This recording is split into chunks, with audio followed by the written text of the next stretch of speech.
Tag TV and Tag Radio be seen and heard by both technology users and technology producers throughout the state of Georgia and around the world. Low cost, big benefits, powerhouse online branded video and audio has arrived. Tag TV, Tag Radio, there's a lot more to know. This edition of Tech Talk is brought to you by GlobalSpeak.com, new media consultants, corporate video and audio communications, video and audio production and distribution, live and virtual event production. Tag TV and Tag Radio is a service of GlobalSpeak.com, creatively delivering powerful marketing, video, and audio solutions. The Focus? A series of interviews with clients of the Technology Association of Georgia's Economic Gardening Program. The seeds have been planted, and the color that's blooming, well, it's green. Green as far as your eyes can see. It's in Savannah, in Augusta, and across Middle Georgia, Macon, and Warner Robins. No, not spring blooms or a summer vegetable garden. This one blooms green, and once it's planted, continues to grow for generations of opportunity. It's TAG's Economic Gardening Program, whose aim is to grow existing businesses in a community, region, or for that matter, anywhere in Georgia. TAG is planting the seeds for a stronger economy, and Savannah, Augusta, and Middle Georgia are the economic gardens of today that cultivate these companies and create supportive environments where they can thrive. Greetings, everyone. It's Friday, June 14, 2012, and this is a special economic gardening focus series of Tech Talk with Technology Association of Georgia President Tino Mantella. Gardening services include core strategy, market dynamics, market research, staff assessment, business plan reviews, development of effective management teams, and more. Nearly 20 services in all that typically cost businesses tens of thousands of dollars, all provided free to the entrepreneurs and companies that qualify. Fresh from the garden, what may well be the most robust fashion design solution on the web today. And we're better for combining fashion, design, and technology than in the magic city of Savannah, Georgia. Pressions.com. Design your own jewelry online with an exclusive online designer. The Tech Talk visits the Creative Coast to speak with Pressions President Andreas Argentinis.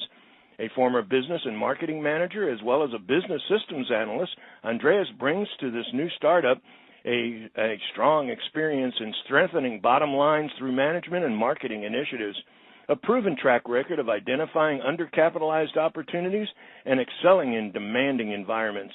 From his IT planning and analysis and internet strategy to contract negotiations and international business savvy, Andreas has combined innovation with a billion-dollar business of fashion jewelry to produce a one-of-a-kind design for online retailing.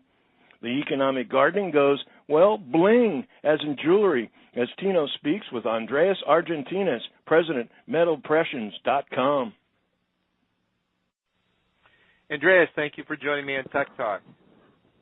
Thank you for having me. Well, you're one of our economic gardening companies, and I think it's important that we talk a little bit about economic gardening to make sure our listeners all understand what this concept is. So it came out of MIT about 20 years ago, and a gentleman out just outside of Denver, Colorado, Littleton, Colorado, picked it up, and he became the economic developer for the town of Littleton, Colorado. And he's been perfecting this program for about 17 years, and he found that the companies that got involved with this program ended up growing at a much faster pace than those companies that did not participate in the program. And so when we heard about this a few years ago at TAG, we decided to pick up on the program, and the EDA, the Economic Development Administration, gave us a grant to start economic gardening in Savannah area. And this is the second year we're doing it, and we pick companies that we see that have potential for great growth. They're typically second-stage companies or early-stage companies, and we focus a good deal on market intelligence and other activities that maybe a company doesn't have the resources or the time or the inclination to get involved with. So you're about our 25th company or so that's been involved with this, and we wanted to talk to you a little bit about today about the economic gardening program and then get into your business as a whole. So how did that program work for you? What kind of things did you do in program was really amazing, and we're really grateful that we got accepted to it as a small business. You hit right on the point that we don't have the resources to do a lot of what they did. And what they did as a high-level overview, they helped us, one, to understand our current customer base, who these people are, where they fall in the socioeconomic status, what percentages in each different socioeconomic group they come from.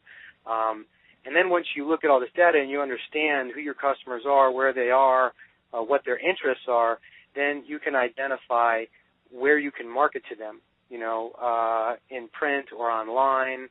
They talk a lot about watering holes where you can find these people. And then they provide you with that information. So, it does a few things. I mean, it gives you access to industry reports and all this information you'd never be able to get a hold of. And it gives you these tools to find and execute on these customers. So not only does it help you create effective marketing plans, and for us, this data is just so plentiful that I think it's going to impact our marketing strategy for the next few years. It's that much data and it's that comprehensive. But it's also going to help us avoid bad marketing spends. So as a small business, we have very limited marketing funds. So when we make a mistake, it can be very detrimental. So it's helping us avoid them, putting our money in marketing and in areas that are going to make a positive ROI and help us grow. So it's effective in that way. Well, that's terrific. And for those companies listening in, we are continuing to do the program in Savannah, and we've also opened up opportunity to do the program in both Augusta and the Macon area. So if you have a company that you feel might qualify for this program, please feel free to reach out to TAG, and we'll take you through the process of deciding whether you're a good fit, and then hopefully move on from there. So your company's Metal Pressions and metalpressions.com, and so tell us a little bit about the company. We started in 2008, and my wife and I started this, and we make and sell personalized handmade jewelry online at our website, metalpressions.com, and some other marketplaces. Prior to 2008, it was this kind of accelerated hobby. So the way we make jewelry is customers tell us what they want to write on it, and every single letter, number, character, punctuation mark, or symbol is an individual tool that we impress into the metal, and then we can embellish it with other types of enhancements like diamonds or raised soldered elements or cutout shapes. So it's all handmade, and it's all made to the customer specifications. Our process, being handmade, gives us a lot more flexibility in the design control. So we can really, create items that the customers envisioned in their head. And so you're in Savannah, right? Is that where your business emanates from? And so how long have you been? Yeah, go ahead. We're located in Savannah, Georgia, but we sell exclusively online. And we don't have a retail presence. We just have a workshop. So all the business is online. We don't sell, ironically, much in Savannah or in Georgia. Most of our business is around the country, and a respectable portion is international. So talk a little bit about the innovative jewelry design software and what makes it, so robust in terms of a design solution and the opportunity to sell it over the web, how that works. And obviously a lot of businesses are moving to the web. We decided as a business that, making personalized jewelry by itself, even making great jewelry, wasn't enough to set ourselves apart from the competition. So we focused on the shopping experience and created this online jewelry design software. It's a WYSIWYG, right? I'm dating myself a little bit. A what you see is what you get piece of software. So all our components are listed individually in the software. You can drag and drop them onto the screen and then arrange them and add embellishments like your text or your diamonds and place them wherever you want. And then we faithfully recreate it. You can also save the design. You can also share the design. So it has a lot of great potential in terms of design collaboration, and then also how we monetize, the business, through partnerships and things of that nature. But there's really nothing like it on the market. So that's really the big crux of the business, is how flexible and how dynamic and how robust that software is. Now, you were in a totally different business before this, and how did you get the idea to jump into this business, I guess, with both feet? We were just looking for something that was ours. My wife and I have always been entrepreneurial at heart, and I was in a manufacturing job doing operations, and that wasn't where I wanted to be long term. So we looked at her kind of accelerated hobby and felt that we could turn it into a business. And the reason we came up with this whole idea with the online jewelry design software is really our customers drove that innovation. So normally people come to us and they may write into a web form the text they want. Other people would take it a step further and they would do a mock-up. So some people would draw it on a napkin, take a picture with their cell phone, and send it to us. So the message was really loud and clear of what they wanted to do. They want control of the design. They want to participate in that design process. So we set out to look for solutions. And when we looked for solutions, all we saw were web design solutions for jewelry that were really restriction. So they fell into the category of modification solutions, not custom design solutions. An example of a modification solution is you have a stone on an item and it's in one position and you can just change the color of that stone. With our software, you can move it around. So it was that restrictive solutions in the market that we saw as this deficiency, and we felt that we could come up with a better design solution. So that's how we came about getting into the jewelry and also creating this, one-of-a-kind online jewelry design software. And what's the market for this kind of business? So another way of asking a question is certainly what's in the future for metalpressions.com. So how far can you take this? And I guess you can tie the economic gardening a little bit back into the theme on this. Sure. In our future, jewelry is very large by itself. And the economic gardening program did provide us a lot of metrics on jewelry and what's going on with it. The metric as a whole, including all jewelry in the United States, is billions and billions and billions of dollars. What they provided us with is some information on the online business, which is that online jewelry sales are outpacing brick and mortar. So online's growing at 15% a year, projected to do that for the next 3 or 4 years. We're outpacing that metric right now.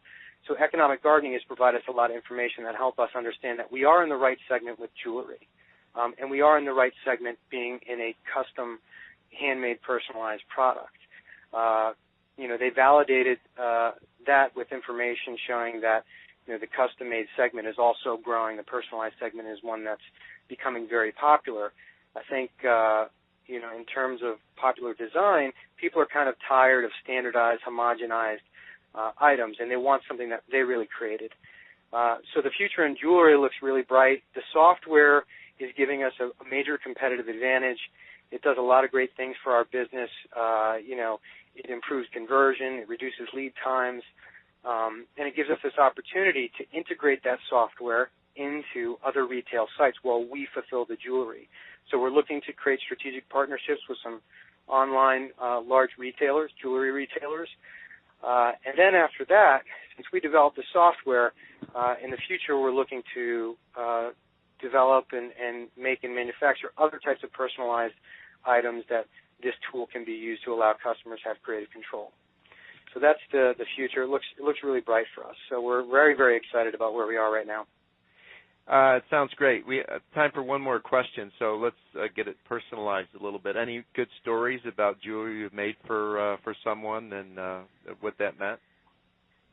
We have a couple of really cool stories. One of them was we had this lady, and on her charm, she called up and designed it, and she put a 21E on it. And she got the charm, and she sent us a note back saying how much she loved it. And she said the 21E stands for my seat number, because I was on the Miracle on the Hudson that crashed into the Hudson. Yeah, that blew our mind. And then most recently, we had a woman call up and design this charm that was really about being grateful and gratitude, and she told us a story about how she had come on hard times and turned her life around. Now as a business, and it's getting its legs and moving along. and that turned out to be a participant on the Shark Tank. Her name was Barbara Lampanelli, and she has a product called Duality Cosmetics, a product called Nail Pack, and she struck a deal on the Shark Tank. So we were really, blown away to find out that, we're reaching these type of people and these great stories about success and comeback. So. Well, Andreas, thanks for joining me on Tech Talk. Congratulations on metalpresence.com and where you guys are heading, and I'm really happy that you were part of the Economic Gardening Program. Thank you very much for having us.